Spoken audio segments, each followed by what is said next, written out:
പരിശുദ്ധ പരമദിവ്യകാരുണ്യത്തിന്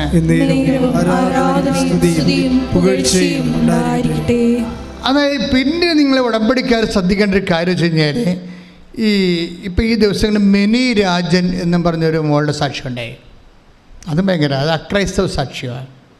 നമുക്കറിയാവില്ല, 50-50 ആൾക്കാർ സാക്ഷ്യം പറയണത്. ഉടമ്പടിയിൽ അമ്മ ആർക്കും ഡിസ്ക്രിമിനേഷൻ ഇല്ല, ആർക്കും പക്ഷഭേദമില്ല. മിനി രാജൻ്റെ പ്രശ്നം എന്താണെന്ന് വെച്ച് കഴിഞ്ഞാൽ, മിനി രാജൻ എന്ന് വരുമ്പോൾ അവരുടെ പ്രശ്നം വെച്ചാൽ അവർക്ക് ഒരു മകനുണ്ട്, മകന് പൊക്കമില്ല, അവളൊരു പൂക്കട നടത്തിക്കൊണ്ടിരിക്കുകയാണ്. പൊക്കമില്ലാത്ത അപ്പോൾ ഭയങ്കര സങ്കടമാണ്. അല്ല, പൊക്കമല്ലേ, സംസാരിക്കത്തില്ല, മകനുണ്ട് സംസാരിക്കത്തില്ല. അപ്പോൾ സംസാരിക്കാത്ത മകന് ജീവിത പങ്കാളി കിട്ടണ ഭയങ്കര പാടല്ലേ. അപ്പം മിനി രാജൻ ഉടമ്പടി എടുത്തു കഴിഞ്ഞപ്പോൾ അമ്മ, ഇതാണല്ലോ അവളുടെ ഉത്കണ്ഠ, ഇതാണല്ലോ. അപ്പോൾ അമ്മ ഒരു ദർശനം കാണിക്കും. എന്താണ്? ഒരു മണ്ഡപം. ഇപ്പോൾ നോൺ ക്രിസ്ത്യൻസൊക്കെ മണ്ഡപമല്ലേ ഉള്ളത്, ഞങ്ങൾക്ക് അൾത്താര ഉള്ളതുപോലെ മണ്ഡപം കാണിക്കും. മണ്ഡപത്തിൽ മാല ഇട്ടുകൊണ്ട് ഇവൻ്റെ മകൻ നിൽക്കും. അമ്മ കാണിക്കുന്നത് സ്വപ്നമാണ്. അപ്പോൾ എന്നിട്ട് ഒരു ജീവിത പങ്കാളിയെ കാണിക്കും, അവൾ മാലയിട്ട് നിൽക്കും. അപ്പോൾ മനസ്സിലാവും ഇത് അമ്മ കാണിച്ച്, അപ്പോൾ എൻ്റെ മകൻ്റെ കല്യാണം അമ്മ ഏറ്റെടുത്തത് മനസ്സിലാകും. അവൾക്ക് മനസ്സിലായല്ല, ചെറുക്കൻ പെണ്ണും കൂടി മാലയിട്ട് മണ്ഡപത്തിൽ നിൽക്കുന്നുണ്ട്, അത് കല്യാണമാണ്. അപ്പോഴേ ഇവൾക്ക് തോന്നും, ഇത് ഞാൻ ഉടമ്പടി എടുത്തതുകൊണ്ട് ഈ വിഷയം എനിക്കിങ്ങനെ കല്യാണ വിഷയമായതുകൊണ്ട് എൻ്റെ മനസ്സിൽ തോന്നിയ പോലെ ഇങ്ങനെ സ്വപ്നം കണ്ടാണെന്ന് വിചാരിക്കും. പക്ഷേ അടുത്ത ദിവസം തന്നെ കല്യാണം നടക്കും. Praise the Lord, hallelujah. അമ്മ കാണിച്ച അതുപോലെ നടന്നു കഴിയുമ്പോൾ പിന്നെ ഇവർക്ക് ദുഃഖമുണ്ട്. എന്താണ്? ഒരു സംസാരിക്കാത്ത ജീവിത പങ്കാളി തന്നെയാണ് കല്യാണം കഴിച്ചിരിക്കുന്നത്. അപ്പോഴവർക്കൊരു പ്രശ്നം ഉണ്ടാകും. അപ്പോൾ അവർ എഡ്വിനെന്ന് പറഞ്ഞൊരു സെയിൽസ് ടാക്സ് ഓഫീസറാണ്. ഈ പൂക്കടയിൽ ചെന്നപ്പോൾ ഇവളോട് പറഞ്ഞത്, നിനക്ക് സങ്കടം ഉണ്ടെങ്കിൽ വന്ന് ഉടമ്പടി എടുക്കുക എന്ന് പറഞ്ഞത്. അങ്ങനെ അവൾ ഉടമ്പടി എടുത്താണ് കല്യാണം നടന്നത്. അപ്പോൾ എഡ്വിൻ സാറിനോട് ഉടനെ ഇവള് മിനി രാജൻ പറയും, സാറേ ഇനി പിള്ളേരുണ്ടാകുമ്പോൾ ഭർത്താവിനും ഭാര്യയ്ക്കും സംസാരിക്കാൻ കഴിവില്ലല്ലോ, അപ്പോൾ മക്കൾക്കും സംസാരിക്കാൻ കഴിവില്ല വന്നാൽ എന്തു ചെയ്യും? അതെൻ്റെ വലിയ ദുഃഖമാണെന്ന് പറയും. അപ്പോൾ ഉടനെ എഡ്വിൻ സാറ് പറയും, എഡ്വിൻ സാർ ഒരു മെൻഡർ മിഷണറിയാണ്. വെച്ചാൽ മിഷണറിയാണ്, പക്ഷെ മെൻഡർ.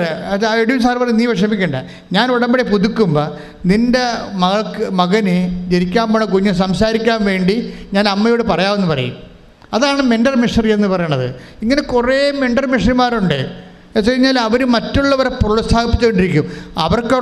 അവർക്കൊക്കെ ദൈവം നിത്യസമാനം വെച്ചിരിക്കുന്നത് ഭയങ്കരമായിരിക്കും. അത് കഴിഞ്ഞാൽ അവർ ദൈവത്തെ അറിയിക്കുക മാത്രമല്ല, അറിഞ്ഞവരുടെ ഉത്തരവാദിത്തങ്ങൾ അറിഞ്ഞവരുടെ ഉത്തരവാദിത്തങ്ങൾ ഏറ്റെടുത്തുകൊണ്ട് അവർക്ക് വേണ്ടി പ്രാർത്ഥിക്കുന്ന വലിയ സുവിശേഷ വേലയാണ് ചെയ്യുന്നത്. അങ്ങനെ എന്തുമാത്രം ആൾക്കാർ സുവിശേഷ വേല ചെയ്യുന്നുണ്ട് ലോകത്ത് മുഴുവനും. അതുകൊണ്ടല്ലേ ഈ ആൾക്കാരൊക്കെ ദൈവത്തിൻ്റെ ആശ്വാസം പ്രാപിച്ച് പോണത്. പക്ഷേ ആ കുഞ്ഞ് അവൾ പ്രഗ്നൻ്റായി, അവൾ പ്രസവിച്ച് കഴിഞ്ഞപ്പോൾ ആ കുഞ്ഞ് നല്ലവണ്ണം സംസാരിക്കും. ശ്രദ്ധിക്കട്ടെ, ഹല്ലേലൂയ.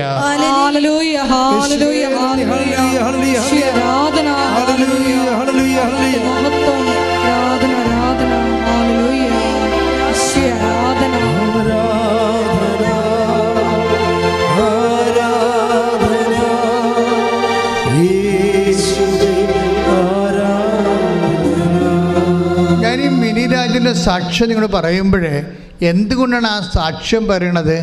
ഉടമ്പടി മഹത്തരമാണെന്ന് പറയാനല്ല. ഈ ആൾക്കാരൊക്കെ എന്തുകൊണ്ടാണ് ഇവർക്ക് ഈ ഇടിമിന്നൽ പോലെ ദൈവം ഇവരോട് ഇടപെടണമെന്ന് ചോദിച്ചു കഴിഞ്ഞാൽ അതിന് ഒരു കാരണങ്ങളുണ്ട്. കാരണം ഇവരുടെ നിലപാടാണ് ഇതിൻ്റെ പ്രശ്നം. എൻ്റെ ടോപ്പിക്ക് അതാണ്. ഉടമ്പടി എടുക്കുമ്പോൾ ഒരു കോമൺ നിലപാടുണ്ട്. മിനിരാജൻ പറഞ്ഞ് അവസാനിപ്പിക്കുക എങ്ങനെയാണെന്ന് അറിയാമോ? അതായത് ഞാനിങ്ങനെ ഒരു കാര്യം കാണാൻ വേണ്ടി വന്ന് ഉടമ്പടി എടുക്കുകയല്ല ചെയ്യണത്.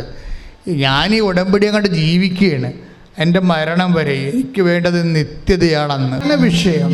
അതായത് നമ്മൾ ഉടമ്പടി എടുക്കുമ്പോൾ നമ്മളുടെ ഒരു കാര്യം കണ്ടു കഴിയുമ്പോൾ നമ്മൾ സ്റ്റോപ്പ് ചെയ്യും. എല്ലാ ആൾക്കാരും അങ്ങനെയാണ്. 15 ആൾക്കാരും 80% ആൾക്കാർ ആ കാര്യം കണ്ടു കഴിയുമ്പോൾ സ്റ്റോപ്പ് ചെയ്യും. ഞങ്ങൾക്കും അതിനോട് എന്താ പ്രശ്നം? ഉടമ്പടി എടുത്ത അമ്മ 90 ദിവസം എന്നാണ് പറഞ്ഞത്. പിന്നെ ആൾക്കാർ ആ പ്രത്യേക അഭിഷേകം കൊടുത്ത കിട്ടിയ ആൾക്കാരാണ് പ്രത്യേകത അത് പുതുക്കിയിട്ട് അത് ഒരു ജീവിത രീതിയായിട്ട് കൊണ്ടുപോകുന്നത്. പിന്നീട് അവരുടെ ആവശ്യങ്ങൾക്ക് വേണ്ടി മാത്രമല്ല, ദൈവം തന്നെയാണ് ഞങ്ങളുടെ ആവശ്യമെന്ന് പറഞ്ഞുകൊണ്ട് ഉടമ്പടി നിൽക്കുന്ന ആൾക്കാരുണ്ട്. അവരാണിപ്പോൾ ഈ ചാര ഉടമ്പടിയൊക്കെ ആയത്. അമ്മയുടെ സിൽവർ ഗ്രേ ഉടമ്പടി ഉണ്ടല്ലോ, സിൽവർ ഗ്രേ ഉടമ്പടിയിലൊക്കെ എന്ത് കാണാൻ രസമാണെന്ന് അറിയാം. അത് കാണാം, ആ പേപ്പർ തന്നെ അമ്മ അനുഗ്രഹിച്ച് വിട്ടിരിക്കുകയാണ് സിൽവർ ഗ്രേ. അതായത് അവരെ സംബന്ധിച്ച് അവിടെ ആവശ്യങ്ങളൊന്നുമില്ല, അവരുടെ ആവശ്യങ്ങൾ ദൈവം തന്നെയാണ്. ദൈവത്തെക്കാൾ വലിയ ആവശ്യം എന്താ? മനുഷ്യനെ.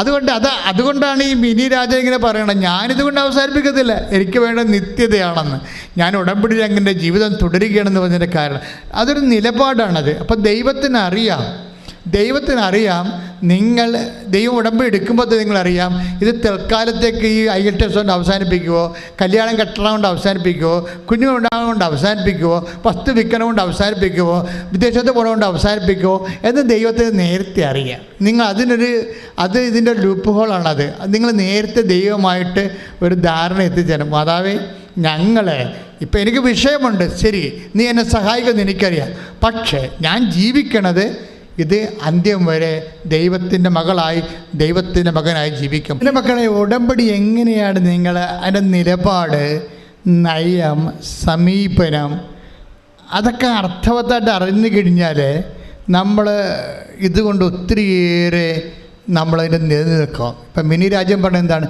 എനിക്ക് നിത്യതയാണ് വേണ്ടതെന്ന് പറയും. അതുകൊണ്ട് ഞാൻ അവസാനിപ്പിക്കാൻ തീരുമാനിക്കുന്നില്ല. കാരണം അത് പരിശുദ്ധാത്മാവ് അവളോട് പറയണതാണ്. നീ നിൽക്കുക, നിനക്ക് ഞാൻ നിത്യത തരും. അല്ലെങ്കിൽ അവൾക്ക് അങ്ങനെ പറയാൻ പറ്റത്തില്ല. പരിശുദ്ധാത്മാവ് ഇവിടെ സിൻസിയറിറ്റി കണ്ടിട്ട്, സത്യസന്ധത കണ്ടിട്ട്, വസ്തുവിനെ അടിസ്ഥാനപ്പെടുത്തിയല്ല, വിഷയത്തെ അടിസ്ഥാനപ്പെടുത്തിയല്ല, ദൈവത്തെ അടിസ്ഥാനപ്പെടുത്തിയാണ് ഇവിടെ കരുക്കൾ നീക്കണമെന്ന് മനസ്സിലാക്കി കഴിഞ്ഞപ്പോൾ പരിശുദ്ധാത്മാവ് കൊടുത്ത നോട്ടാണത്. എന്താണ്? നിനക്ക് ഞാൻ നിത്യത അവകാശമാക്കി തരും, നീ നിലനിൽക്കാൻ പറയും, നീ നിൽക്കാൻ പറയും.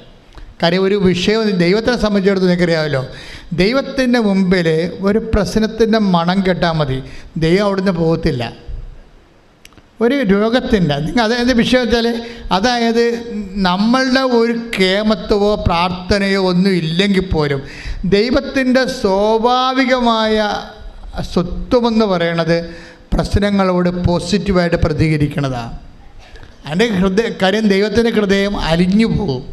നമ്മുടെ ഒരു പ്രശ്നം കണ്ടു കഴിഞ്ഞാൽ അപ്പം തന്നെ ഹൃദയം അലിയും, മനസ്സലിഞ്ഞു പോകും. അതായത് മനസ്സലിവ് ഈ ക്രിസ്തുവിൻ്റെ അവതാരത്തിന് ശേഷമാണ് ദൈവത്തിൻ്റെ മനസ്സലിവ് ഇത്രയും പ്രകടമായിരിക്കണത്. പഴയ നിയമത്തിലെ ദൈവത്തിൻ്റെ വെളിപാടുകളെല്ലാം അന്ന് തിന്മകൾ പെരുകിയത് കാരണം, മനുഷ്യരാശിക്ക് ദിശാബോധമില്ലാഞ്ഞത് കാരണം ദിശാബോധം കൊടുക്കാൻ വേണ്ടി കൽപ്പന അനുസരിച്ച് നടക്കാത്തവർക്ക് ശാസ്ത്രീയ ശിക്ഷയുമായിട്ട് ദൈവത്തിൻ്റെ റാത്ത് ഓഫ് ഗോഡാണ് ഉണ്ടായിരുന്നത്.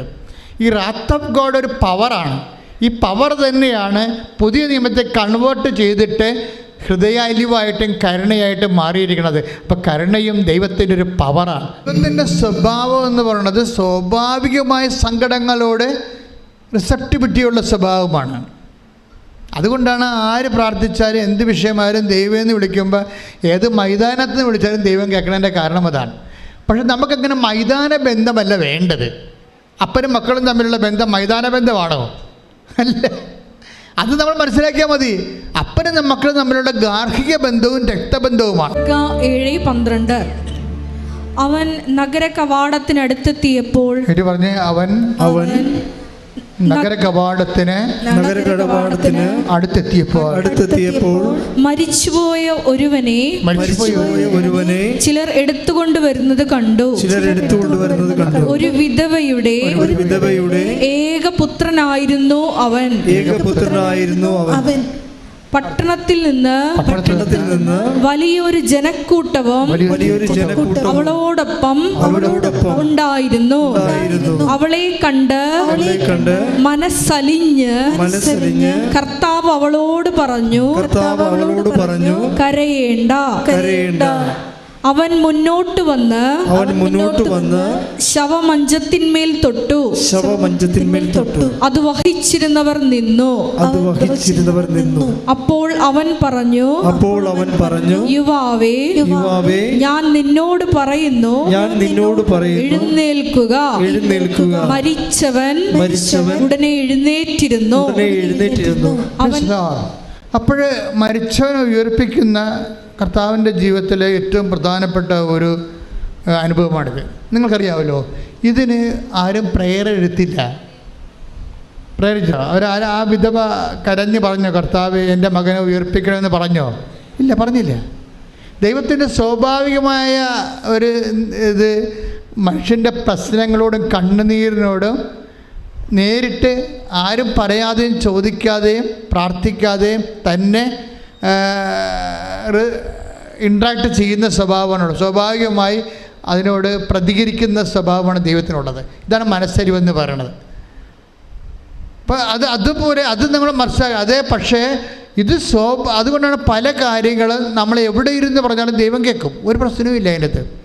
പിന്നെ നമ്മൾ എന്താണ് ഉടമ്പടി എടുക്കണമെന്ന് വെച്ച് കഴിഞ്ഞാൽ നമ്മൾക്ക് ഈ മൈതാന ബന്ധം പോരാതെ വരുമ്പോഴാണ് മനസ്സിലായത്. നമുക്കെന്താ വേണ്ടത്? ഒരു വ്യക്തിബന്ധമാണ് വേണ്ടത് ദൈവമായിട്ട്. കാര്യം എന്താ കാര്യം വെച്ച് കഴിഞ്ഞാൽ നമ്മൾ ഉദ്ദേശിക്കുന്നത് നിത്യതയാണ് ഉദ്ദേശിക്കുന്നത്. അല്ലാതെ എന്തെങ്കിലും ഒരു വസ്തുവിനോ വിഷയത്തിനോ ദൈവം ഇടപെട്ടിട്ട് ഒരു ഭൗതിക ആനുകൂല്യം കിട്ടിയിട്ട് ജീവിച്ച് പോണ താൽക്കാലിക ബന്ധമല്ല. നമുക്ക് വേണ്ട എന്താണ്? നിത്യതയുടെ ബന്ധമാണ്. അതുകൊണ്ടാണ് നമ്മൾ സ്വകാര്യ ബന്ധം ഉണ്ടാകണമെന്ന് പറയണത്. നമ്മുടെ ദൈവത്തിൻ്റെ സ്വകാര്യ ബന്ധത്തിലേക്ക് വരുമ്പോൾ നമ്മൾ എന്താ ചെയ്യുക? അവിടെയാണ് നമ്മുടെ സൽപ്രവൃത്തി ശുശ്രൂഷയൊക്കെ വരണത്. നമ്മൾ എന്തുമാത്രം സൽപ്രവൃത്തിയാണ് ഉള്ളത്. മൈതാനത്ത് നിന്ന് പ്രാർത്ഥിക്കുക മുടക്കമൊന്നുമില്ലല്ലോ. അപ്പോൾ ദൈവമായിട്ട് നമുക്ക് സ്വകാര്യ ബന്ധം ഉണ്ടാകുന്നില്ല. നമുക്ക് ക്ലെയിമുമില്ല. എന്നാ ക്ലെയിം നമുക്കുണ്ട്? ഉടമ്പടിയിലാകുമ്പോൾ നമുക്ക് ക്ലെയിമുണ്ട്. നമുക്കറിയാം, ക്ലെയിം എന്ന് പറയുന്നത് മെരിറ്റാണ്. ഈ ദിവസങ്ങളിൽ ക്ലെയിം ഉണ്ടായിട്ട് പോലും രക്ഷപ്പെടാഞ്ഞ ഒരു ഡോക്ടർ സാക്ഷ്യം പറഞ്ഞു. ഡോക്ടർ ദേവിയുടെ സാക്ഷ്യം കിടപ്പുണ്ട് നമ്മുടെ ഈ ദിവസങ്ങളിൽ പറഞ്ഞതാണ്.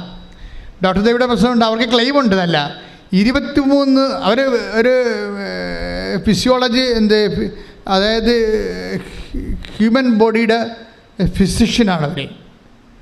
പക്ഷേ അവർക്ക് അവർ കോളേജിൽ പഠിപ്പിക്കുകയാണ്, ഗസ്റ്റ് ലെക്ചറായിട്ട് പഠിപ്പിക്കുകയാണ്. എത്ര കൊല്ലമായി? 23 കൊല്ലം. 23 കൊല്ലം ഒരു കോളേജിൽ ഒരു ഡോക്ടർ ഗസ്റ്റ് ലെക്ചറായിട്ട് പഠിപ്പിക്കുകയാണ്.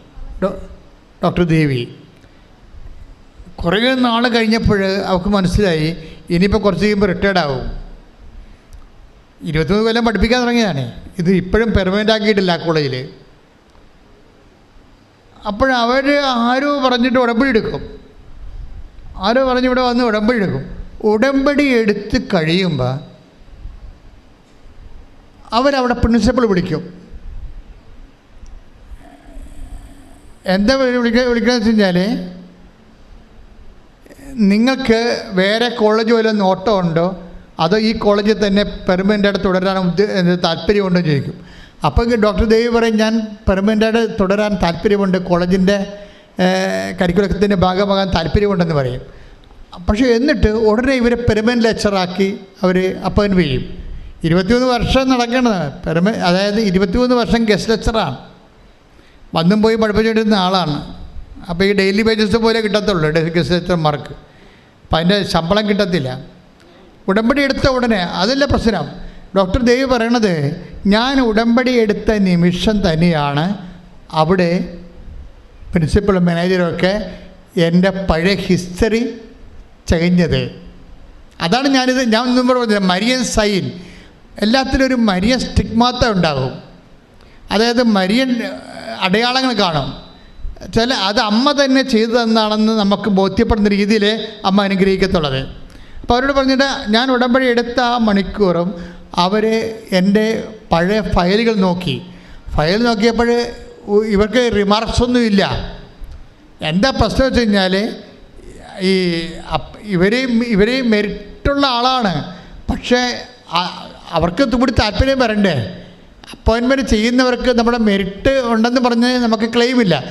അത് അവർക്ക് കൂടി താല്പര്യം വേണം. ഇപ്പം നമ്മൾ സഹകരണ സംഘത്തിലൊക്കെ പോയി പ്രൈവറ്റ് സംഘങ്ങളിലൊക്കെ ചെന്നുള്ള പ്രൈവറ്റ് ആയിട്ടുള്ള ഇൻസ്റ്റിറ്റ്യൂഷനിലൊക്കെ ചെല്ലുമ്പോൾ അതിൻ്റെ ബോർഡൊക്കെ ഞങ്ങൾക്ക് താല്പര്യം ഉണ്ടാകണം. മെറിറ്റ് ഉണ്ടായിട്ട് മാത്രം കാര്യമില്ല. അതുപോലൊരു അവസ്ഥയാണ് ഇവർക്ക് വന്നിരിക്കുന്നത്. പക്ഷേ ഉടമ്പടി എടുത്തോടുകൂടി അമ്മ പഴയ ഫയലെല്ലാം എടുപ്പിച്ചിട്ട് ഈ ആളെ മാർക്ക് ചെയ്ത് അവരുടെ മുമ്പിൽ അവതരിപ്പിക്കും. അയ്യോ, ഇത് വേണമെങ്കിൽ അമ്മ നേരിട്ട് പോയി ഫയലെടുത്ത് കളയും. അങ്ങനെയാണ് ഇപ്പോൾ അവർ സാക്ഷ്യം പറയണത്. പെട്ടെന്ന് അവരെ ദിവസങ്ങൾക്കുള്ളിൽ അവരെ പെർമനൻ്റായിട്ട് അവരെ അതിൽ അപ്പോയിൻറ്റ് ചെയ്യും. അവർ അസിസ്റ്റൻറ്റ് പ്രൊഫസറായിട്ട് അപ്പോയിൻറ്റ് ചെയ്യും. അവർ പറയുന്ന സാക്ഷ്യം, അവർ ഇൻ്റലക്ച്വൽ ലേഡിയാണ്, അവരൊരു ലേണർ ലേഡിയാണ്. അവരാ ഉടമ്പടിയെ സമീപിക്കുന്ന രീതി കണ്ടില്ലേ? എന്തുകൊണ്ടാണ് ഇത്ര ഇൻ്റലക്ച്വൽ? ഇപ്പം അവരുടെ കയ്യിൽ തന്നെ കയ്യിൽ ഭയങ്കര വർഷങ്ങൾ പഴക്കമുള്ള ഒരു പരുവുണ്ട്. അതിങ്ങനെ പഴുത്തും നീര് വന്നും ഒക്കെ ഇരിക്കുകയാണ്.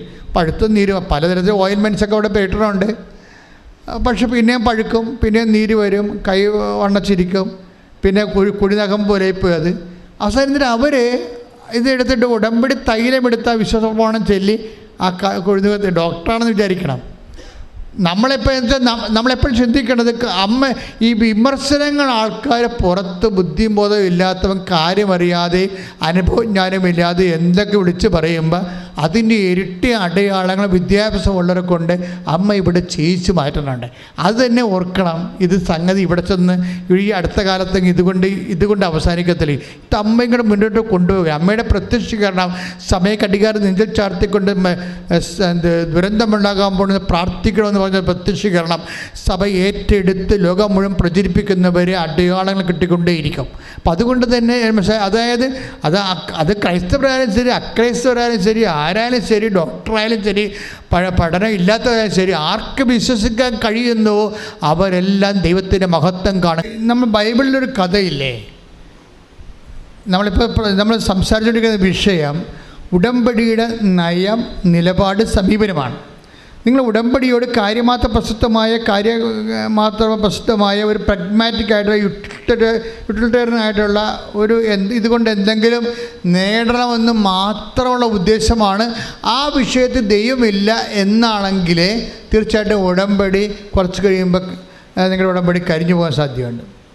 നിങ്ങൾക്കിതിനെ എപ്പോഴും ഫ്ലഷായിട്ട് എവർഗ്രീൻ ഫുൾ ഓഫ് സാപ്പായിട്ട് നിർത്തണമെന്നുണ്ടെങ്കിൽ നിങ്ങൾക്ക് നിത്യതയെക്കുറിച്ചുള്ള കൺസെപ്റ്റ് ഉണ്ടാകണം. നിത്യതയെക്കുറിച്ച്. കാര്യം ഇത് 90 ദിവസം കൊണ്ട് അവസാനിക്കണമല്ല. ഞാനും ദൈവവും തമ്മിലുള്ള ബന്ധം, ഞാൻ വിശുദ്ധിയിലും ബൈബിൾ വായനയിലും അതുപോലെ തന്നെ രോഗികളെ കാണുന്നതിലും പരസ്നൊക്കെ ഉപവിപ്രവർത്തനങ്ങളിലും ഞാൻ എൻ്റെ ജീവിതത്തിൻ്റെ ശൈലിയാക്കി മാറ്റിക്കൊണ്ട് ദൈവമായിട്ടൊരു നിത്യ ഉടമ്പടി ജീവിക്കുമെന്നുള്ളൊരു ബോധം ഉണ്ടാക്കിയെടുത്താൽ ഉടമ്പടി ഇങ്ങനെ പുഷ്കലമായി അങ്ങനെ നിന്നോളും. അതായത് വളരെ എവർഗ്രീനായിട്ട് നിൽക്കും. അപ്പോൾ ഇത് അല്ലെങ്കിൽ ഇത് പക്ഷേ വരണ്ടു പോകാനുള്ള കുറച്ച് കഴിയുമ്പോൾ നിങ്ങൾക്ക് കോട്ടുവായും ബൈബിൾ അരമണിക്കൂർ വായിക്കാനുള്ള 10 മിനിറ്റായിട്ട് വായിച്ചു, പിന്നെ 5 മിനിറ്റായിട്ട് വായിച്ചു, പിന്നെ വായിക്കാൻ മറന്നുപോയി. അപ്പോൾ അതൊക്കെ എല്ലാം പറഞ്ഞത് നിങ്ങളുടെ വിഷയത്തിന് മാത്രമേ നിങ്ങൾക്ക് താല്പര്യമുള്ളൂ. ദൈവത്തിന് താല്പര്യമില്ലെന്നാണ് എൻ്റെ അർത്ഥം. ദൈവത്തോട് താല്പര്യമില്ല, നിങ്ങളുടെ വിഷയത്തോട് മാത്രമേ. ഇതൊരു അപകടമാണ്. ഇതിനെങ്കിൽ നിങ്ങൾ ആർക്കെങ്കിലും അങ്ങനെ ഒരു തെറ്റിൽ പോയിട്ടുണ്ടെങ്കിൽ നിങ്ങൾ തിരിച്ചു വരണമെന്ന് എൻ്റെ അഭിപ്രായം. എന്താ കാര്യം വെച്ച് കഴിഞ്ഞാൽ ദൈവം ഒരു മനുഷ്യൻ്റെ ദുഃഖവും ദുരിതവും വേദനയും രോഗവും പട്ടിണിയും കടപ്പാടും കഷ്ടപ്പാടും ഇങ്ങനെയുള്ള എല്ലാ വിഷയങ്ങളോടും കറക്റ്റായിട്ട് ഈസിയായിട്ട് സ്പോണ്ടേനിയസ് ആയിട്ട് സ്വയം പ്രേരിതമായിട്ട് ആക്ടിവിറ്റി ചെയ്യും. അതാണ് നമ്മൾ ഈ വിധവയുടെ മകനെ കാണുമ്പോൾ അവൻ്റെ അമ്മ വിധവയാണ്, ഭർത്താവ് മരിച്ചതെന്ന് കർത്താവിനറിയാം. അവൻ യുവാവാണ്, അവന് ജീവിതം ഉണ്ടെന്നറിയാം. ഇനിയും അതുപോലെ തന്നെ ഇവനക്ക് വേല എടുത്ത് കൊടുക്കാൻ അവൻ മാത്രമേ ഉള്ളെന്നറിയാം. ഇങ്ങനെ കുറേ ഹ്യൂമൻ ഗ്രൗണ്ട് ഓഫ് റീസൺസ് ഉള്ളത് കൊണ്ടാണ് ദൈവം പ്രാർത്ഥിക്കാതെ അവൻ്റെ മേൽ ഇടപെട്ടത്. അത് ദൈവത്തിൻ്റെ പരിപാലനയുടെ ഭാഗമാണ്. പക്ഷേ ഇത്തരം പരിപാലനകൾ നിലനിർത്തിക്കൊണ്ടു പോകാൻ എന്താ മാർഗം? ഇത്തരം പരിപാലനകൾ നിലനിർത്തിക്കൊണ്ടു പോകാനുള്ള മാർഗം നമ്മൾക്കും ആ ദൈവത്തോടുള്ള അടുപ്പവും അതുപോലെ തന്നെ ആത്മബന്ധവും ഒരു താൽക്കാലികമായ അവസ്ഥയിൽ നിലനിർത്താതെ ദൈവം ഉള്ളിടത്തോളം കാലം, നമ്മുടെ ആത്മാവ് ഉള്ളിടത്തോളം കാലം ദൈവം നമ്മളെ അഡ്രസ്സ് ചെയ്ത് ജീവിക്കേണ്ട ഒരാളാണെന്ന ബോധ്യത്തിൽ ദൈവസ്നേഹത്തിൽ നിങ്ങളുടെ വിശ്വാസം പ്രഖ്യാപിക്കാൻ ഒരു മാനസികാവസ്ഥ രൂപപ്പെടുത്തിയെടുത്താൽ, ഇപ്പം തന്നെ ഞാൻ ചതോർക്കുകയും ഇപ്പം 10 താലന്ത് കൊടുത്ത ആൾക്കാരുണ്ട് ബൈബിളിൽ. 2 താലന്ത് കിട്ടിയ ആൾക്കാരുണ്ട്. Take the word of God 25 Mathai 25:18. 1 താലന്ത് കിട്ടിയ ആൾക്കാരുണ്ട് ഇല്ലേ? എന്തുകൊണ്ടാണ് ഇവർക്ക് ഇങ്ങനെ കൊടുത്തത്? എല്ലാവർക്കും ഒരുപോലെ കൊടുക്കാൻ പാടില്ലേ? This is my question, my private question, ഒരു സ്വകാര്യ ചോദ്യമാണ്. കർത്താവിൻ്റെ കഥയിൽ പറഞ്ഞിരിക്കണത് എന്താണ്? അനുഭവമാണല്ലോ കഥയായിട്ട് മാറണത്. എന്താ കഥയിൽ പറഞ്ഞിരിക്കണത്? മത്തായി 25 അധ്യായം 14 മുതലുള്ള തിരുവചനങ്ങൾ. മത്തായി 25:14 മുതൽ. ഒരുവൻ യാത്ര പുറപ്പെടുന്നതിന് മുമ്പ് ഭൃത്യന്മാരെ വിളിച്ച് തൻ്റെ സമ്പത്ത് അവരെ ഭരമേൽപ്പിച്ചതുപോലെയാണ് സ്വർഗരാജ്യം. ദൈവരാജ്യത്തെക്കുറിച്ച് പറയണതാണ്. അവൻ ഓരോരുത്തൻ്റെയും കഴിവനുസരിച്ച് ഒരുവന് 5 താലന്തും മറ്റൊരുവന് 2 വേറൊരുവന് 1 കൊടുത്ത ശേഷം യാത്ര പുറപ്പെട്ടു. അപ്പോൾ താലന്ത് എന്ന് പറഞ്ഞ സ്വർണ്ണ നാണയമാണ്. ഒരുത്തിന് എന്ത് കൊടുത്ത്? ഒരുത്തിന് 5, വേറൊരുത്തിന് 2, വേറൊരുത്തിന്. എങ്ങനെയാണ്? കഴിവനുസരിച്ചാണ്. സിവിൽ പോയിന്റ് നോക്കിയിട്ട് കൊടുത്തിരിക്കുകയാണ്. ബാങ്കുകാർ പറയണ സിവിൽ പോയിന്റ് ഇല്ലേ എന്നിട്ട് തിരിച്ചടക്കാനുള്ള കഴിവേ. തിരിച്ചടക്കണത് ഭയങ്കര പ്രശ്നമാണ്. ബാങ്കിൽ മാത്രമല്ല, ദൈവത്തിലും തിരിച്ചടവിന് പ്രശ്നം. സ്പോണ്ടേനിയസ് ആണെന്ന് പറഞ്ഞിട്ട് കാര്യമില്ല. തിരിച്ചടവുണ്ടോ ഇല്ല എന്ന് നോക്കും ദൈവം. ഓരോരുത്തരുടെയും കഴിവനുസരിച്ചാണ്, റീഫണ്ടിങ് കപ്പാസിറ്റി നോക്കിയിട്ടാണ് ദൈവം അനുഗ്രഹം കൊടുക്കണത്. ഈ ഉടമ്പടി എന്താ ചെയ്യണമെന്ന് വെച്ച് കഴിഞ്ഞാൽ നിങ്ങളുടെ റീഫണ്ടിങ് കപ്പാസിറ്റി കൂട്ടും. നിങ്ങൾ വെറുതെ പ്രാർത്ഥിച്ച കൊണ്ട് കാര്യമില്ല. വെറുതെ പ്രാർത്ഥിക്കുന്നത് അല്ലെങ്കിൽ പ്രാർത്ഥിച്ച് എന്തെങ്കിലും വിഷയം ബൈബിൾ എടുത്ത് വായിക്കുന്നതിനേക്കാളും ഇത് ക്ലെയിം ഉള്ളത് എന്താണ്? നമ്മളതിനകത്ത് ഇൻവെസ്റ്റ് ചെയ്യുന്നുണ്ട്, റീഫണ്ട് ചെയ്യുന്നുണ്ട്, തിരിച്ച് ദൈവം അത് പ്രതീക്ഷിക്കുന്നുണ്ട്. ഉറപ്പല്ലേ? അനുഗ്രഹം തരിക മാത്രമല്ല, ദൈവം തിരിച്ചെന്തോ പ്രതീക്ഷിക്കുന്നുണ്ട്. തന്ന അനുഗ്രഹത്തിൻ്റെ ഇരട്ടി തിരിച്ച് പ്രതീക്ഷിക്കുന്നുണ്ട്. എന്താണ് അതിലാണ് ഓരോരുത്തരുടെയും കഴിവനുസരിച്ച് എന്ന് പറയണത്. വചനം എത്രയാണത്? 25:15. ഓരോരുത്തരുടെയും കഴിവനുസരിച്ച് ഒരാൾക്ക് 5 താലന്ത്, ഒരാൾക്ക് 2 താലന്ത്, ഒരാൾക്ക് 3 താലന്ത്, ഒരാൾക്ക് 2 താലന്ത്, ഒരാൾക്ക് 1 താലന്ത്. അവസാനം 1 താലന്ത് കിട്ടിയവർ എന്നാ ചെയ്തിരിക്കണത്? മത്തായി 25:18. എന്നാൽ 1 താലന്ത് ലഭിച്ചവൻ. മത്തായി 25:18. എന്നാൽ 1 താലന്ത് ലഭിച്ചവൻ പോയി നിലം കുഴിച്ച് യജമാനന്റെ പണം മറച്ചു വെച്ചു. ഈ കക്ഷിക്ക് അറിയാവുന്ന കാര്യം ഇതാണ് ആകപ്പാടെയുള്ളത്. വേറെ ഒരു പരിപാടി അറിയത്തില്ല. എന്നിട്ട് മാറിക്കിടന്ന് മൂക്കറ്റം തിന്നേച്ച് ഉറങ്ങും. അത്രേ ഉള്ളൂ. കുഴിച്ചിടുന്ന പാർട്ടിയാണ്. അതായത് ഈ ഉടമ്പടി എടുത്തിട്ട് പിന്നെ കുഴിച്ചിടുന്ന ക്രിസ്ത്യാനികളെ കെട്ടിക്കഴിഞ്ഞാൽ ദൈവം അവനെ പിടിച്ച് കുഴിച്ചിടാൻ സാധ്യതയുണ്ട്. എന്താ പറയുക? ഈ ഉടമ്പടി എടുത്തു കഴിഞ്ഞാൽ പിന്നെ നമ്മൾ കിട്ടിയ അനുഗ്രഹത്തെ അത് ഇരട്ടിപ്പിക്കാൻ നോക്കണം. ഇത് അനുഗ്രഹമായാലും സൽപ്രവൃത്തിയായാലും ദൈവം ഇരട്ടിയാണ് ആഗ്രഹിക്കുന്നത് തിരിച്ച്. അതുകൊണ്ട് ഈശോയുടെ രീതിയെല്ലാം അങ്ങനെയാണ്. 1 മൈൽ പോകാൻ പറഞ്ഞാൽ 2 മൈൽ പോകണമെന്ന് പറയുമ്പോൾ തന്നെ അങ്ങനെയാണ്. അത് ഇതിൻ്റെ പ്രശ്നം വെച്ച് കഴിഞ്ഞാൽ ഇപ്പം നിങ്ങൾ ചെയ്തുകൊണ്ടിരിക്കുന്ന പല ആൾക്കാരും ചെയ്തുകൊണ്ടിരിക്കുന്നത് ഇവിടുന്ന് തരുന്നതിൻ്റെ പകുതിയാണ് ചെയ്യണത്. അത് ആ കുഴിച്ചിടുന്ന പാർട്ടിയെ പോലെ വരും. അതാണ് വരാൻ പറയുന്നത്. പല ആൾക്കാരുടെ ഉടമ്പടി ക്രാക്കാകാത്തതിൻ്റെ കാരണം ഇതുപോലെ കുഴിച്ചിടൽ പാർട്ടികളായതുകൊണ്ടാണ്. ദൈവം നമ്മളിൽ പ്രതീക്ഷിക്കുന്നുണ്ട്. കഴിവനുസരിച്ചാണ് കൊടുക്കണത്. അല്ലാതെ ഇതിൻ്റെ അകത്ത് എല്ലാവർക്കും ഒരുപോലെ അല്ല കൊടുക്കണത്. ആർക്കാണ് കൂടുതൽ വിശ്വസിക്കാനോ പ്രാർത്ഥിക്കാനോ അതനുസരിച്ച് ദൈവസ്നേഹത്തോടെ പ്രവർത്തിക്കാനോ കഴിയുന്നവന് ദൈവം ഇരട്ടി കൊടുക്കും. ഭൗതിക ആനുകൂല്യം മാത്രമല്ല, ദൈവത്തിൽ നിന്ന് നമുക്ക് ലഭിക്കുന്നത് ദൈവിക കൃപയാണ്. അത് ദൈവത്തിൻ്റെ ശക്തിയാണ്. അത് നിത്യമഹത്വത്തിന് ഉതകുന്ന ദൈവത്തിൻ്റെ ശക്തിയാണത്. അത് സമ്മർദ്ദമാണ്. എന്താ കാര്യം എന്ന് വെച്ച് കഴിഞ്ഞാൽ നിങ്ങൾ കുഴിച്ചിടുന്ന പാർട്ടിയാണെന്ന് ദൈവത്തിന് നേരത്തെ അറിയാൻ പറ്റും. ഇതൊന്നും നടക്കത്തില്ല. ഉടമ്പടിത്തിക്കൊണ്ട് വീട്ടിൽ വെച്ചിട്ട് നിങ്ങളുടെ പരിപാടിക്ക് പോകുകയുള്ളൂ. ഒരു രോഗിയെ പോലും പോയി കാണത്തില്ല, ഒരു പത്രം പോലും കൊടുക്കത്തില്ല എന്നെല്ലാം ദൈവത്തിന് അറിയാവുന്ന കുഴിച്ചിടുന്ന പാർട്ടിയാണെന്ന് ദൈവത്തിന് നേരത്തെ അറിയാൻ പറ്റും. ആ കുഴിച്ചിടുന്ന പാർട്ടിയോട് ദൈവം ചോദിക്കുന്ന ചോദ്യങ്ങളുണ്ട്. പല ആൾക്കാർ ഉടമ്പടി എടുത്തിട്ട് പകുതിക്കിട്ട് കളഞ്ഞില്ലേ? പകുതിക്കിട്ട് കളഞ്ഞവരൊക്കെ ഇത് കേൾക്കുമ്പോൾ തിരിച്ച് അനേകം ആയിരക്കണക്കിന് ആൾക്കാരാണ് ആദ്യ കാലങ്ങളിൽ വന്നിട്ട് ഉടമ്പടി എടുത്തിട്ട് കാര്യം മനസ്സിലാകാതെ കുറച്ച് ചെയ്യാതെ പോണത്. അവർ കാര്യം മനസ്സിലാക്കി. ഇപ്പോൾ ആൾക്കാർ ഒത്തിരി പേര് ഉടമ്പടി എടുത്തവർ രക്ഷപ്പെട്ട് കഴിഞ്ഞപ്പോഴാണ് അവർ വീണ്ടും ഉടമ്പടി കാര്യങ്ങൾ മനസ്സിലാക്കി രണ്ടാമത് പുതുക്കി ഭംഗിയായിട്ട് കൊണ്ടുപോകണത്. എന്നുവെച്ചാൽ നമ്മളെ കൃത്യം സത്യസന്ധരാണെങ്കിൽ അല്ലെങ്കിൽ ദുഷ്ടനും മടിയനുമായ ഭൃത്യാന്നല്ല വിളിക്കണത്. അപ്പം സ്വാഭാവികമായിട്ടും ഉടമ്പടിയിലുള്ള സൽപ്രവൃത്തികൾ ദൈവസ്നേഹത്തോടെ തന്നെ ചെയ്യണം. ഇപ്പോൾ തന്നെ എഡ്വി സാറിൻ്റെ സാക്ഷ്യം മിനി രാജൻ എന്താ പറയണത്? സാറിനോട് പറഞ്ഞപ്പോൾ സാറാണ് എന്നെ വന്ന് വിളിച്ചത്. ഞാൻ എങ്ങനെയാണ് സാറേ ആലപ്പുഴ പോകണമെന്ന് ചോദിക്കുമ്പോൾ ഞാൻ നിന്നെ കൊണ്ടുപോകാം, വണ്ടി സ്ഥലമുണ്ടെന്ന് പറഞ്ഞ് കൊണ്ടുപോകണമെന്നില്ല. കണ്ടില്ലേ? അതൊക്കെ പ്രേക്ഷിത പ്രവർത്തനങ്ങളാണ്.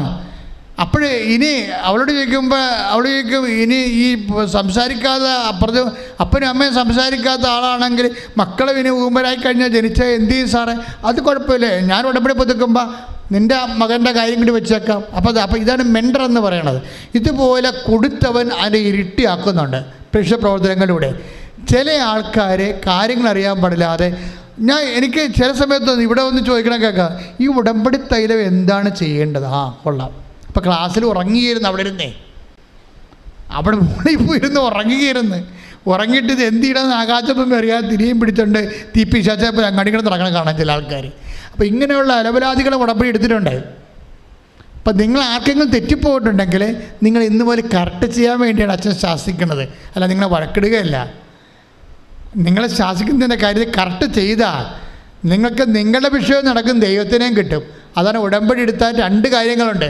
നിങ്ങൾക്ക് നിങ്ങളുടെ വിഷയം നടക്കും, പിന്നെ എന്താണ്, ദൈവത്തിനെയും കിട്ടും. പിന്നെ ദൈവത്തിനെ കിട്ടിക്കഴിഞ്ഞാൽ നമുക്കറിയാമല്ലോ ആത്മധൈര്യമുണ്ടാകും. കഴിഞ്ഞ ദിവസങ്ങളൊരു സാക്ഷ്യം ഉണ്ടായി. റൂബി കുറ്റൂർ, തൃശ്ശൂർക്കാരത്തിയാണ്. ആ സാക്ഷ്യം കേൾക്കണം, നല്ല രസമാണ്. അവരുടെ മനസ്സിന് ധൈര്യം പോയിരിക്കുകയാണ്. ഇപ്പോൾ ധൈര്യത്തെക്കുറിച്ചല്ല ഞാൻ സംസാരിച്ചത്. അപ്പോൾ ധൈര്യം പോയി. എന്താ കാര്യം എന്നറിയാമോ? വീട് ഡിലാപ്പിഡായി, അവിടെ വീട് ഉറഞ്ഞിരിക്കുക. അത് ഇടിഞ്ഞു മുടിഞ്ഞ് താഴെ വീണാൽ പിന്നെ പുതിയ വീട് വെക്കാൻ കാശില്ല. അപ്പം വിഷമിക്കുകയാണ് ആൾ. അപ്പം ഇത്രയും വീട് സെറ്റ് ചെയ്ത് പല പ്രാവശ്യം ശ്രമിച്ചെങ്കിലും നടന്നില്ല. അപ്പോൾ നടക്കാതെ വന്നപ്പോൾ ഇവർ വന്ന് ഉടമ്പടി എടുക്കും വീട് വെക്കാൻ വേണ്ടി. ഇങ്ങനെ ഉടമ്പടി എടുത്ത് ഉടമ്പടിയിൽ അങ്ങനെ ജീവിക്കുകയാണ്. തുടങ്ങിയതേ ഉള്ളൂ. കുമ്പസാരമൊക്കെ കഴിഞ്ഞ് കുർബാനയൊക്കെ സ്വീകരിച്ച് അങ്ങനെ പ്രാർത്ഥനയൊക്കെ കറക്റ്റ് ചെല്ലി തുടങ്ങിയപ്പോൾ ഒരു ദിവസം ഇവർ ആ ദിവസങ്ങളിൽ ഉടമ്പടി ദിവസങ്ങളിൽ പള്ളിയിൽ പോയി കഴിഞ്ഞപ്പോൾ പള്ളിയുടെ വാതിക്ക് നിൽക്കുമ്പോൾ പള്ളിയുടെ വാതിക്കൂടെ കയറാൻ നേരത്ത് പള്ളിയുടെ കിണറ്റിൻ്റെ വാതിക്ക് ഒരു സിമൻറ്റ് ബക്കറ്റും പിടിച്ച് ഒരു ചേർത്ത് നിൽക്കണം. ഇവിടെ തന്നെ നോക്കിക്കൊണ്ട് നിൽക്കുകയാണ്. ഒരു കുടയും പിടിച്ച് നിൽക്കുകയാണ്. സിമൻറ്റ് ബക്കറ്റും പിടിച്ച് ചേർത്ത് നിൽക്കുകയാണ്. അപ്പോൾ ഉടനെ ഇവർ തന്നെ നോക്കി നിൽക്കുകയാണ്. വരാരിയിൽ അവിടെ ഇല്ല. അവരകത്ത് കയറി പള്ളിയുടെ അകത്തിരുന്നപ്പോഴും ഇവർ നോക്കുന്നുണ്ട്. ഇവരോടെന്തോ പറയാനുണ്ട്. ഈ ചേടത്തിക്ക്, ഈ സിമൻറ്റ് ബക്കറ്റും പിടിച്ച് കുടയും പിടിച്ചിരിക്കുന്ന ചേടത്തിക്ക് ഇവരോടെന്തോ പറയാനുണ്ട്. പക്ഷെ അവർക്ക് അടുത്ത് വന്നിരുന്നെങ്കിൽ പറയാൻ പറ്റിയാലും, പക്ഷെ അവരങ്ങനെ വരേണ്ട കാര്യമാണെന്ന് തോന്നിയില്ല.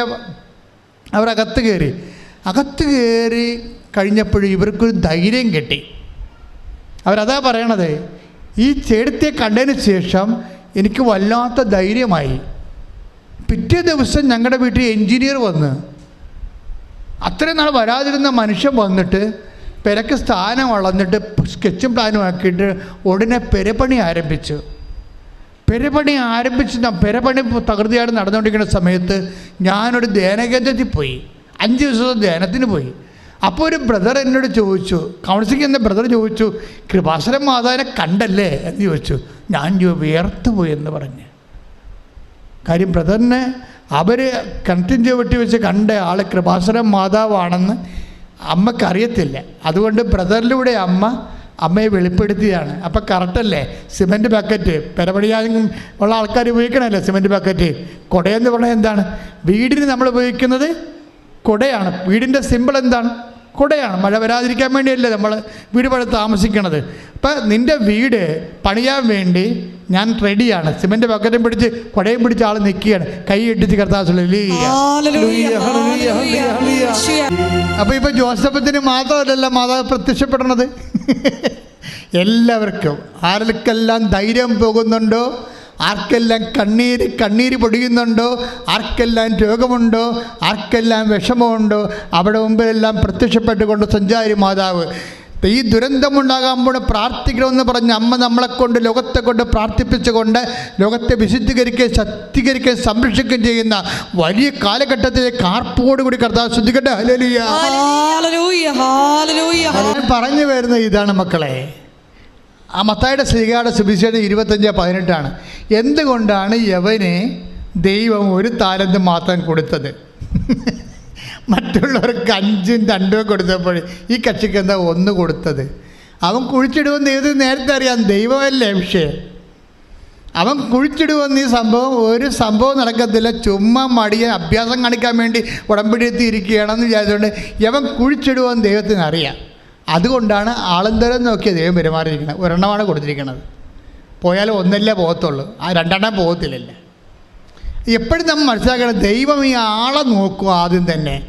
നാളെ എന്ത് സംഭവിക്കും, നാളെ എന്താ സംഭവിക്കണം. മിനിരാജൻ എന്താ പറയണത്? ഞാൻ ഉടമ്പടി ജീവിക്കാൻ പോവുകയാണ്. അപ്പോൾ അവൾ അതങ്ങനെ ചെയ്യുമെന്ന് ദൈവത്തിന് അറിയാം. അങ്ങനെ അവൾ ചെയ്യുമെന്ന് ദൈവത്തിന് അറിയാം. അതുപോലെ തന്നെ നമ്മൾ നാളെ ഈ ഉടമ്പടിയുമായിട്ട് പോകുമ്പോൾ എന്താണ് നമ്മൾ ചെയ്യണമെന്ന് ദൈവത്തിന് നേരത്തെ അറിയാം. ഇപ്പം ഞാൻ ചില സമയത്ത് ചില സമയത്ത് ബൈബിൾ വായിക്കുമ്പോൾ ഞാൻ ചിരിക്കും. സാധാരണ ബൈബിൾ വായിക്കുമ്പോൾ ചിലപ്പോൾ കരയുകയും ചെയ്യും. ബൈബിൾ അങ്ങനെ ഒരു പുസ്തകമാണ്. കർത്താവിൻ്റെ ഫീലിങ്ങിലോടുകൂടി നമ്മൾ പോകുമ്പോൾ ചിലപ്പോൾ കരഞ്ഞുകൊണ്ടിരിക്കും നമ്മൾ, ചിലപ്പോൾ ചിരിക്കും, ചിലപ്പോൾ വിസ്മയിക്കും, ചിലപ്പോൾ അന്തം വിട്ടു പോകും. ബൈബിൾ അങ്ങനെ ഒരു സംഭവമാണ്.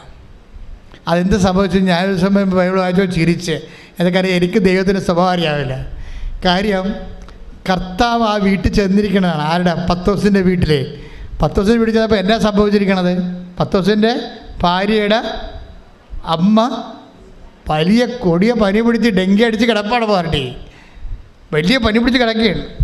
പക്ഷേ അമ്മയ്ക്ക് ഈശോയ്ക്ക് അറിയാം എന്താ സംഭവം. ഇവരെഴുന്നേറ്റാൽ തീർച്ചയായിട്ടും ഒരു ഗ്ലാസ് വെള്ളം ആ വീട്ടിൽ നിന്ന് കിട്ടാൻ സാധ്യതയുണ്ട്. ക്ലിയറാണ്? അത് ക്ലിയറാണ്, എൻ്റെ സംശയമില്ല. എൻ്റെ അത് എഴുതിയിട്ടുണ്ടായിരുന്നു, ഇല്ലാത്തൊന്നും ഞാൻ പറഞ്ഞിട്ടില്ല. അവരെ അങ്ങനെ ഒരു നല്ല സ്ത്രീയാണ്. കാര്യം വെച്ച് കഴിഞ്ഞാൽ ചിലർ പറയും പത്രോസിൻ്റെ ഭാര്യ നേരത്തെ മരിച്ചുപോയി, മക്കളെ നോക്കിയത് മദറിൻലോയാണ് എന്ന് പറയും. എനിവേ നോക്കിയല്ലോ. ഇനി ഭാര്യ ഉണ്ടായാലും കർത്താവിൻ്റെ ജോലിക്ക് വേണ്ടി പത്രോസ് പോയപ്പോൾ ഈ ഭാര്യനെയും മക്കളെ നോക്കിയതാരാണ്? ആ ചെടുത്തിയാണ്. ആ ചെടുത്തി ബേസിക്കലി നല്ല പ്രഷിതയാണ്. അവർ പനി പിടിച്ചാണ് കിടക്കണമെന്നുണ്ടെങ്കിലും അവർ എഴുന്നേറ്റ് കഴിഞ്ഞപ്പോൾ ഉടനെ ചെയ്ത പരിപാടി എന്താണ്? അവരെ ശുശ്രൂഷിച്ചു. Take the bed of God. ശ്രദ്ധിക്കട്ടെ. ഹല്ലേലൂയ. ലൂക്ക 4:39. അവൻ അവളുടെ അടുത്തെത്തി പനിയെ ശാസിച്ചു. അത് അവളെ വിട്ടുമാറി. അവനെ വിട്ടുമാറി. ഉടനെ അവൾ എഴുന്നേറ്റ് അവരെ ശുശ്രൂഷിച്ചു. ഇതാണ് പ്രശ്നം. നമുക്ക് പലർക്കും ഇല്ലാത്തൊരു വിഷയമാണ്. പനി കഴിഞ്ഞതല്ലേ ഉള്ളൂ, ഇനി 2 ആഴ്ച കഴിഞ്ഞിട്ട് ശുശ്രൂഷിക്കാമെന്ന് പറഞ്ഞ് കിടന്നുണ്ടാക്കും. ഇല്ല വിഷയം ഇതല്ലേ. ശുശ്രൂഷിക്കാൻ മനസ്സില്ലാത്തവരെ സംബന്ധിച്ചിടത്തോളം പനിയല്ല, പണ്ടാരം വിട്ടു മാറിയാലും കയ്യനങ്ങത്തില്ല അവരുടെ. ഈ ചേർത്തി കുറച്ച് ബെറ്ററാണ്. എന്താ പറഞ്ഞത്? പനി അവരെ വിട്ടുമാറി. ഇതെന്താ ചെയ്തത്? ഉടനെ അവൾ എഴുന്നേറ്റ് അവരെ ശുശ്രൂഷിച്ചു. അപ്പം നമ്മുടെ ഒരു ആവശ്യം കഴിഞ്ഞു കഴിഞ്ഞാൽ, ഒരു സങ്കടം കഴിഞ്ഞാൽ ഉടനെ ശുശ്രൂഷ മൈൻഡുള്ളവരെ സംബന്ധിച്ചിടത്തോളം ആവതുണ്ടെങ്കിൽ, ഇത്തിരി ആവത് കിട്ടിയ, തല പൊങ്ങി കിട്ടിയ അവർ കർത്താവിൻ്റെ ജോലി ചെയ്യും. ഉടമ്പടി എടുത്ത എൻ്റെ ദൈവത്തിൻ്റെ പൈതലെ സത്യകിയ, നിൻ്റെ തല അല്പം പൊങ്ങിയ അപ്പം കർത്താവിൻ്റെ പേര് നീ ചെയ്യുമെങ്കിൽ അത് നീ ചെയ്യുമെന്ന് കർത്താവ് മുൻകൂട്ടി അറിയാമെങ്കിൽ ദൈവം ഇന്ന് ഇപ്പം ഇവിടെ നിന്നെ അനുഗ്രഹിച്ചിരിക്കും. കൈയിട്ടിച്ച് കർത്താവ്. നമ്മൾ പട്ടിണിയാണെന്ന് വിചാരിക്കുക. നമ്മുടെ പട്ടിണി വെച്ചാൽ നമ്മുടെ ജീവിതത്തിൽ പല കാര്യങ്ങളൊക്കെ ഇല്ലായ്മക്കാരാണെന്ന് വിചാരിക്കുക. നമ്മുടെ ഇല്ലായ്മ ഒരു ദിവസം ദൈവം പരിഹരിക്കുകയാണെങ്കിൽ അപ്പം തന്നെ പരിഹരിക്കണ ആ സമയത്ത് തന്നെ നിങ്ങൾക്ക് കിട്ടിയതിൻ്റെ പങ്ക് മറ്റുള്ളവർക്ക് കൊടുക്കുമെങ്കിൽ കർത്താവ് ഇന്ന് അത്ഭുതം പ്രവർത്തിക്കും. പറഞ്ഞാൽ മനസ്സിലായില്ലേ? നമ്മൾ പട്ടിണിയും പ്രവട്ടവും കഷ്ടപ്പാടും ഒക്കെ ആയിട്ട് പോവുകയാണ്. പക്ഷേ നിങ്ങളെ ഒന്ന് നേരെ നിൽക്കാൻ, തല പൊങ്ങാൻ കർത്താവ് അനുവദിച്ചാൽ നിങ്ങൾ അതേസമയം തന്നെ മറ്റുള്ളവരെ എല്ലാവരെയും സഹായിക്കുമെന്നുണ്ടെങ്കിൽ കർത്താവ് നിങ്ങളെ ഇന്ന് അനുഗ്രഹിക്കും. അത് വചനം ഏതാണെന്ന് അറിയാവോ? അതായത് 5:7. Take the word of God. ലൂക്കാ സുവിശേഷം ശ്രദ്ധിക്കട്ടെ. Hallelujah, hallelujah, hallelujah, hallelujah. യേശുവേ നന്ദി, യേശുവേ സ്തുതി. ഹല്ലേലൂയ. ലൂക്കാ 5:7. അവർ മറ്റേ വെള്ളത്തിൽ ഉണ്ടായിരുന്ന കൂട്ടുകാരെ ആംഗ്യം കാണിച്ച് സഹായത്തിന് വിളിച്ചു. അവർ അതെന്താ പ്രശ്നം വെച്ച് കഴിഞ്ഞാൽ ഇവർ വള്ളത്തിന് പണിയൊന്നുമില്ലാതെ വിഷമിക്കുകയാണ്. അപ്പോൾ കർത്താവ് പറഞ്ഞു വലതുവശത്ത് വലയിറക്കുക, അപ്പോൾ നിങ്ങൾക്ക് കിട്ടുമെന്നില്ല. കിട്ടിയപ്പോൾ വല തകൃതിയായി കിട്ടിയത് എന്തുകൊണ്ടാണ് തകൃതിയായി? അതായത് ഒരു വള്ളത്തിനല്ല കൊടുത്തിരിക്കുന്നത്, 2 വള്ളത്തിനും കൂടി കൊടുത്തിരിക്കുക. അടുത്തുള്ള വള്ളങ്ങൾക്ക് എല്ലാം വേണ്ടിയാണ് കൊടുത്തിരിക്കുന്നത് കർത്താവ്. അവർക്കത് മനസ്സിലായി. അത് പക്ഷേ നമ്മുടെ ഒരു വീടിന് വേണ്ടി മാത്രമല്ല ദൈവം അനുഗ്രഹിക്കണത്. ദൈവം നിങ്ങളുടെ ബുദ്ധി നിങ്ങളെ അനുഗ്രഹിക്കുമ്പോൾ നിങ്ങളുടെ അമ്മയുടെ അനിയത്തിമാർ, ചേട്ടത്തിമാർ, ചേട്ടന്മാർ, അയൽവാസികൾ, അന്യമതസ്ഥർ, അയൽവാസികളുമായി നമ്മുടെ നാട്ടിൽ നമ്മുടെ കൂടെ താമസിക്കുന്ന പാവപ്പെട്ടവർ എല്ലാവരെയും ഉദ്ദേശിച്ചുകൊണ്ടാണ് ദൈവം നമ്മൾ അനുഗ്രഹിക്കണത്. ഈ ഒരു ബോധം ഉണ്ടാകണം. കിട്ടിയെന്ന് പറഞ്ഞ് നമ്മൾ മാത്രം എടുത്തുകൊണ്ട് അണ്ണാക്കിലോട്ട് കയറ്റി കഴിഞ്ഞാൽ ദൈവം പിന്നെ കാലണ കാശിക്ക് തരത്തില്ല. ദൈവത്തിൻ്റെ അനുഗ്രഹത്തിൻ്റെ മൈൻഡ് സെറ്റ്, ദൈവത്തിൻ്റെ മനസ്സറിയണം. ഇല്ലായ്മയാണ് വല്ലായ്മയാണെന്ന് കണ്ടാൽ ദൈവം തീർച്ചയായിട്ടും നിങ്ങളെ സഹായിക്കുമ്പോൾ തരുമ്പോൾ നിങ്ങൾക്ക് വേണ്ടതിനേക്കാൾ കൂടുതൽ തരുന്നതിൻ്റെ കാരണം മറ്റുള്ളവരെ സഹായിക്കാൻ തന്നെയാണ്. അതാ വചനം പറഞ്ഞത്. അവർ മറ്റു വള്ളക്കാരെ ആംഗ്യം കാണിച്ച് വിളിച്ചു. ആംഗ്യം കാണിച്ച് വിളിക്കേണ്ടി വന്ന സാഹചര്യം എന്താണ്? ഇവർക്ക് എടുത്താൽ പൊങ്ങാത്ത കൊണ്ടാണ്. എന്താ എടുത്താൽ പൊങ്ങാത്ത വന്നത്? അവർക്കുള്ളത് കൂടി കൊടുത്തത് കൊണ്ടാണ് ഇവർക്ക് പൊങ്ങാൻ പറ്റും. പക്ഷെ അവരത് മനസ്സിലാക്കി. എടുത്താൽ പൊങ്ങാത്ത സംഭവമാകുമ്പോൾ അവർക്കുള്ളത് കൂടി ഇതിനകത്തുണ്ടെന്ന് മനസ്സിലാക്കിയിട്ട് അവരത് കൊടുത്തു. അവരുടെ മറ്റു വള്ളങ്ങളെ മുങ്ങാറാകുള്ള നിറച്ച്. അപ്പോൾ ദൈവത്തിനറിയാം ഇവരങ്ങനെ ചെയ്യുമെന്നറിയാം. നിൻ്റെ സഹോദരനെ, ശത്രുവിനെ പോലും നീ നാളെ സന്ധിക്കുമെന്ന് ദൈവത്തിന് അറിയാൻ പറ്റുമെന്നുണ്ടെങ്കിൽ അങ്ങനെ ഒരു മനസ്സിലോട്ട് നീ മാറുകയാണ്, ഉടമ്പടി പ്രകാരം മാറുകയാണെങ്കിൽ ദൈവപൈതലേ, ഇന്ന് ഈ രാത്രി നിൻ്റെ ജീവിതത്തിൽ ഒരു അത്ഭുതം സംഭവിക്കും. നീ ഒരു തീരുമാനം എടുക്കണം. ഇന്നൊരു തീരുമാനം എടുക്കണം. ദൈവത്തിന് മനസ്സറിഞ്ഞുകൊണ്ട് സുവിശേഷം ജീവിച്ചുകൊണ്ട് സുവിശേഷത്തിൻ്റെ ദൈവത്തിൻ്റെ സ്നേഹത്തിന് സാക്ഷിയായി ഉടമ്പടി പ്രകാരം എന്നെ ഉയർത്തണമെന്ന് പ്രാർത്ഥിച്ചുകൊണ്ട് ശ്രദ്ധിക്കട്ടെ. കാലത്ത് നടന്ന ദൈവത്തിൻ്റെ മനസ്സലിവിൻ്റെ അനുകമ്പാരിതമായ പരസ്നേഹ ഉപവിപ്രവർത്തനങ്ങൾ എല്ലാ കാലങ്ങളിലും സൂര്യൻ അസ്തമിക്കണവരെ നടക്കണമെന്ന് ദൈവത്തിന് ആഗ്രഹമുള്ളത് കൊണ്ടാണ് കർത്താവ് പറഞ്ഞത്. എന്താണ്? ഞാൻ പോയാലും നിത്യത്തിലേക്ക് പോയാലും ഞാൻ അരൂപിയിൽ ആത്മാവിൽ നിങ്ങളുടെ കൂടെ വസിക്കുമ്പോഴും നിങ്ങളിവിടെ ഉണ്ടായിരുന്നുള്ള കാലം എന്ത് ചെയ്യണം? ഇത് നിങ്ങൾ തുറന്നുകൊണ്ടേയിരിക്കണം. രോഗിയെ കാണുമ്പോഴും ഇല്ലായ്മയെ കാണുമ്പോഴും വരായ്മയെ കാണുമ്പോഴും നിങ്ങൾ അവരെയെല്ലാം ഞാനാണെന്ന് കരുതിക്കൊണ്ട് എൻ്റെ മനസ്സലിവ് ഈ കാലഘട്ടങ്ങളിൽ എന്നെ സ്വീകരിക്കുന്നവരിലൂടെ ഇതിൽ നിന്ന് മറ്റവരിലേക്ക് പകർന്നുകൊണ്ട് ഇരുന്നുകൊണ്ട് ഈ ലോകം മുഴുവനും സ്നേഹത്തിൻ്റെ അനുകമ്പയുടെ ഉപവിയുടെ ദൈവരാജ്യമായി മാറണമെന്ന ഉദ്ദേശത്തോടു കൂടിയാണ് കർത്താവ് സംസാരിച്ചത്. മത്തായിയുടെ സുവിശേഷം 25:35 ശ്രദ്ധിക്കട്ടെ.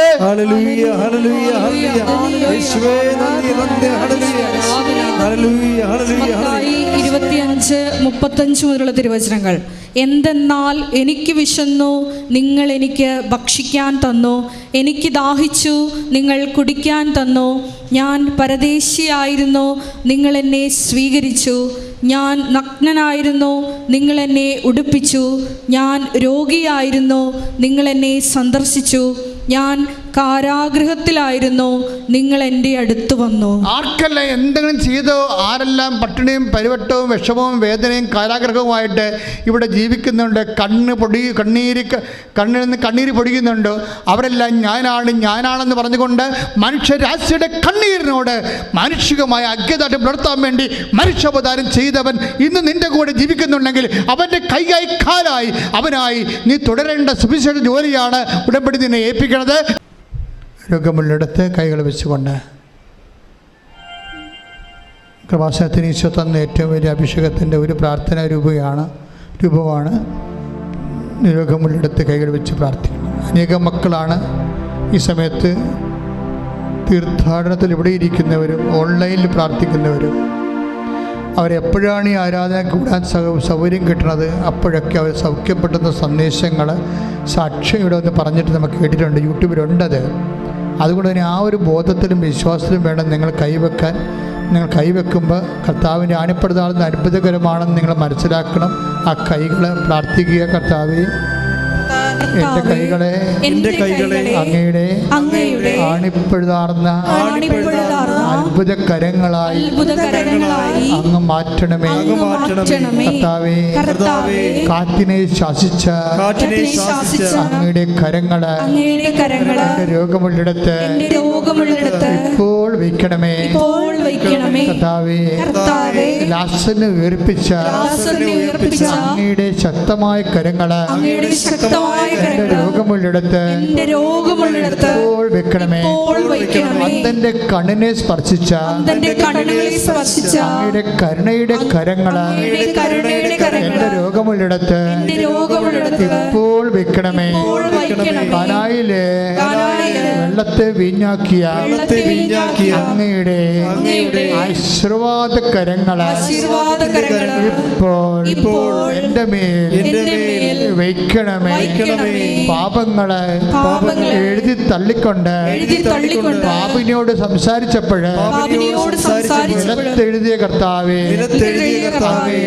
അങ്ങയുടെ പാപക്ഷമയുടെ കരങ്ങള് ഇപ്പോൾ എൻ്റെ മേൽ വെക്കണമേ.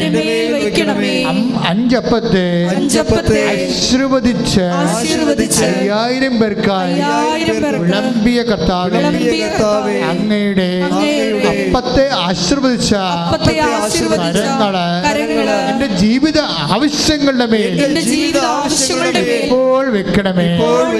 കർത്താവേ, ചെകിടന്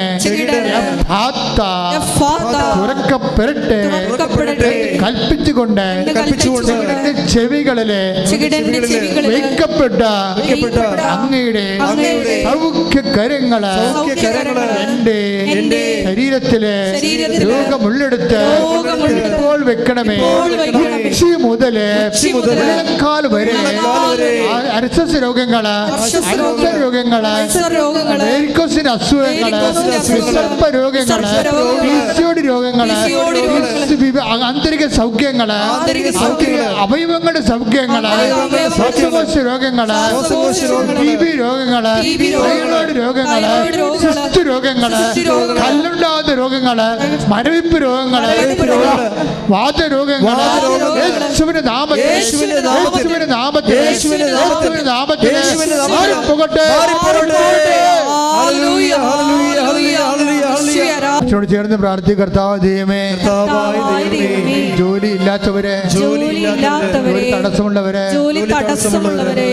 PR കിട്ടാത്തവരെ, പരീക്ഷയിൽ ആദ്യം തോറ്റവരെ, റീവാലുവേഷൻ കൊടുത്തവരെ, റിസൾട്ട് പ്രതീക്ഷിക്കുന്നവരെ, ഇന്റർവ്യൂവിന് പോകാൻ പോകുന്നവരെ, റിസൾട്ട് പ്രതീക്ഷിക്കുന്നവരെ, എല്ലാവരുടെ മേലും കർത്താവിന്റെ ശക്തി സംരക്ഷണം നിറയട്ടെ. നടപടിയെ സങ്കടം അനുഭവിക്കുന്നവരെ, ഭയപ്പെടുന്നവരെ, പരിഹരിക്കാൻ മാർഗമില്ലാത്തവരെ, വിൽക്കാൻ പറ്റാത്തവരെ, വിൽക്കാൻ ആഗ്രഹിക്കുന്നവരെ, എല്ലാവരുടെ മേലും സമാശ്വാസത്തിന്റെ പുതിയ വഴികള് ചൂണ്ടിക്കാണിക്കണമേ.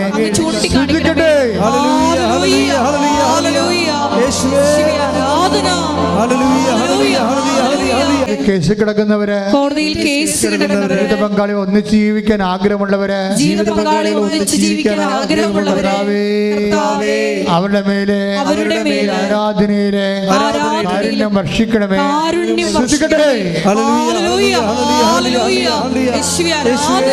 ആരാധനയും ജ്വലിച്ചു നിൽക്കുന്ന വലിയ ദൈവിക സ്വർഗീയ നിമിഷങ്ങൾക്ക് നിങ്ങൾ തന്നെ സമർപ്പിക്കുക.